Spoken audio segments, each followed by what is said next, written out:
주님께서 여러분과 함께 요한이 전한 거룩한 복음입니다. 그때 요한은 예수님께서 자기 쪽으로 오시는 것을 보고 말하였다. 보라, 세상의 죄를 없애시는 하느님의 어린 양이시다. 저분은 내 뒤에 한 분이 오시는데 내가 나기 전부터 계셨기에 나보다 앞서신 분이시다 하고 내가 전에 말한 분이시다. 나도 저분을 알지 못하였다. 내가 와서 물로 세례를 준 것은 저분께서 이스라엘에 알려지시게 하려는 것이었다. 요한은 또 증언하였다. 나는 성령께서 비둘기처럼 하늘에서 내려오시어 저분 위에 머무르시는 것을 보았다. 나도 저분을 알지 못하였다. 그러나 물로 세례를 주라고 나를 보내신 그분께서 나에게 일러주셨다. 성령이 내려와 어떤 분 위에 머무르는 것을 내가 볼 터인데 바로 그분이 성령으로 세례를 주시는 분이다. 과연 나는 보았다. 그래서 저분이 하느님의 아드님이시라고 내가 증언하였다.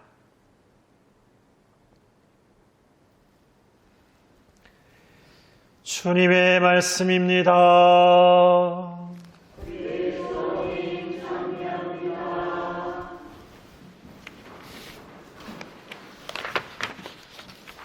참 예수님,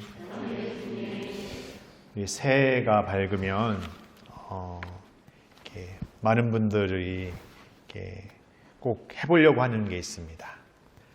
책 보러 간다는 말 아십니까? 아시는 분들은 가보셨다는 거구나.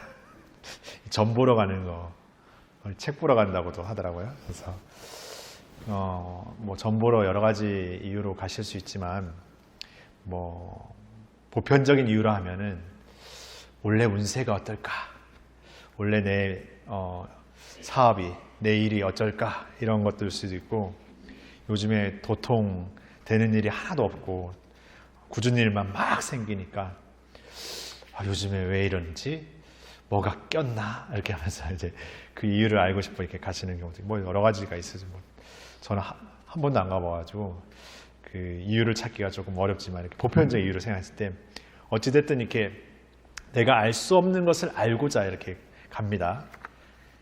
그리고는 이제 나름대로 이렇게 좀 맞는 것 같아 이렇게 하면은 용하다 이렇게 하죠. 근데 사실 우리가 내 미래를 이렇게 안다라는 것, 어떤 의미에서는 굉장히 대단한 일이지만, 여러분이 미래를 다 알고 산다면 살아볼 만한 일이겠습니까? 사실 다 정해져 있는 거, 다 그런 거 산다면 어쩌면 우리가 지금 뭔가를 막 옥신각신할 필요도 없고 다 정해져 있는데요.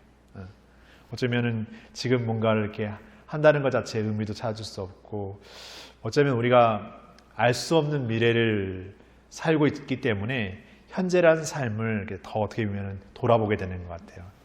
특히 뭐 어떤 종교든 그러겠지만, 가톨릭 신앙 안에서는 우리가 많이 이렇게 사순식이나 부활식이나 뭐 성탄식이나 대림식이, 이런 특별한 시기에 우리 자신을 이렇게 돌아보도록 초대하잖아요. 돌아보면서 오늘 제1독서에서 말씀하는 것처럼 죄라는 것을 항상 생각하게 됩니다. 그리고 죄를 생각하다 보면 당연 죄의식이라는 것을 생각하게 되죠. 그런데 여기선 두 가지 길이 있는 것 같다는 생각이 듭니다. 우리가 신앙 안에서 죄를 성찰하는, 죄를 돌아본다는 것은 미사 때도 마찬가지로 미사를 시작하면서 통회, 참회를 시작으로 해서 자비송하고 이렇게 미사를 시작하는 것처럼, 어쨌든 우리의 공적인 전례 안에도 뉘우치는 것, 돌아보는 것을 이렇게 하나의 어떤 전례적 행위로 넣고 있거든요. 그렇기 때문에 돌아본다라는 건 나의 잘못, 나의 부족함을 성찰한다라는 것은 굉장히 어떤 필수적인 어떤 신앙의, 우리 신앙의 어떤 행위라고도 할 수 있습니다. 그러나 그 죄를 돌아봄이 나의 죄에 대한 심판 혹은 나의 죄에 대한 어떤 낙담에서만 그쳐진다면, 그러니까 내가 그 죄를 짓지 말았어야 되는데 그 죄를 지었다는 그 자체에 대한 어떤 실망감, 후회감, 거기에 그냥 머물러져서 우리 스스로를 그냥 어떤 면에서 이렇게 포기해버리는 거, 우리 스스로 그냥 이렇게 낙담해버리고 우리 스스로 그냥 두어버리는 거, 그런 죄의 성찰이라면 그 죄의 성찰은 하나도 도움이 될 수가 없는 것 같다는 생각이 듭니다. 우리가 신앙 안에서 우리 자신을 이렇게 돌아본다라는 것은 우리가의 삶 안에서 하나님의 뜻을 더 잘 살기 위한 것이죠. 하나님의 뜻을 우리 안에 더 살아내는 삶으로 나아가기 위한 것이죠. 그것은 어떤 의미에서 하나님을 위한 삶이라고도 얘기할 수 있지만 더 근본적으로 나아가 그 삶은 하나님께서 우리에게 주시는 삶인 것이죠. 그러니까 우리보다 우리를 더 잘 아시는 하나님의 뜻을 따르는 삶이야말로 하나님께서 우리에게 주시는 삶을 우리가 진정으로 살아가는 삶이 된다는 거죠. 그러니까 우리는 신앙을 살면서 하나님을 위해서 우리의 것을 다 기꺼이 포기하고 아무것도 우리의 것을 취하지 않는 삶을 산다고 말할 수 없습니다. 우리는 잃어버리지만 어쩌면 우리의 현세적인 삶 안에서 많은 것들을 포기하고 내려놓는 삶을 살지만 거기에서 세상으로 줄 수 없는 것들을 신앙 안에서 우리가 이렇게 받고 있다는 것을 잊지 말아야 됩니다. 물질적인 것이 분명 중요하지만 물질적인 것으로만 채울 수 없는 것들을 우리는 신앙 안에서 다시금 새롭게 깨닫게 됩니다. 그런 것들을 우리를 진짜 살게 하는 거죠. 아무리 물질적인 것이 많아도 어떤 인생의 행복이 그 비례적으로 이렇게 늘어나서 많은 만큼 계속 한없이 늘어나는 것이 아니라 많아진 만큼 행복하다가도 더 많아진 만큼 고민도 많아지고 더 많아진 만큼 욕심도 많아지고 더 많아진 만큼 문제도 많이 생기는 그런 우리를 겪죠. 그러니까 어떻게 보면 우리의 삶의 세상적인 방식의 것들에 주어진 것으로서 우리의 어떤 기쁨, 행복, 희망이라는 절대적인 어떤 가치들을 보장할 수는 없는 것 같습니다. 그리고 우리는 어떠한 삶을 이렇게 딱 살고 앞서 말씀드린 것처럼 어떠한 삶이 딱 정해져 있는 삶을 살고 있지도 않습니다. 어쩌면 불확실한 거죠.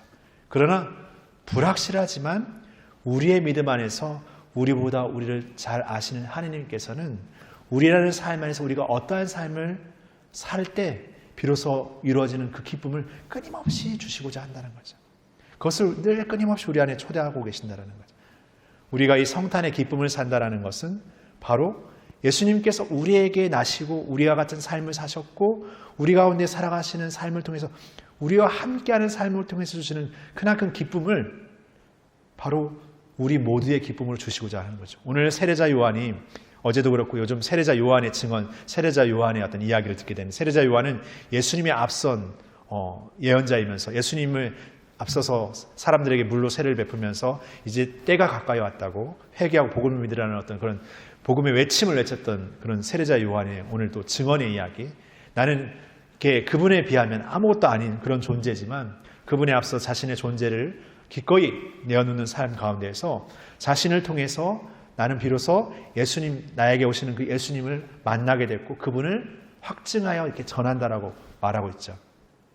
바로 그 세례자 요한 안에서 이렇게 가득 차지는 성령의 어떤 움직임, 그리고 그를 통해서 이렇게 나아가게 되는 어떤 성령의 어떤 그 기쁨이 세례자 요한이라는 인간적인 어떤 능력과 자격에서 주어졌던 것이 아니라 세례자 요한의 삶 안에서 끊임없이 하느님께 대한 투신과 믿음의 삶, 자신의 삶을 온전히 내어 던지는 삶 가운데서도 그분께 온전히 투신한 삶 가운데에서 주신다는 거죠. 우리도 어쩌면 불확실한 미래를 살지만 그분께 대한 믿음을 두면서 오늘의 삶을 하나님의 뜻으로 더 살아가는 삶을 살고 있다면 그것은 불확실한 미래를 안고 끙끙거리는 삶이 아니라 더 분명한 확신의 신념을 갖고 살아가는 오늘의 우리의 삶이 될 것입니다. 그것이 우리 신앙이 살아가는 삶의 자세이면서 그러한 삶을 통해서 우리는 매일이라는 시간을 우리에게 주어진 선물로 또 새롭게 받아들일 수 있는 게 아닌가 생각해 보게 됩니다. 바로 이 성탄의 시간, 또 우리에게 나시는 공적으로 드러나시는 예수님의 공연 대축일을 향해 가는 이 여정 안에서 우리에게 나신 그 기쁨이 이제 세상에 온전히 펼쳐지는 기쁨으로 나아가는 그 여정 안에서 우리 자신도 우리 안에 오시는 예수님을 기꺼이 맞아들이면서 우리 자신이 세상에 기꺼이 그 복음의 증거자가 되는 삶을 더 용기 있고 또 희망으로 기쁨으로 사랑으로 살아갈 수 있는 우리 모두가 되었으면 좋겠습니다. 잠시 묵상하시겠습니다.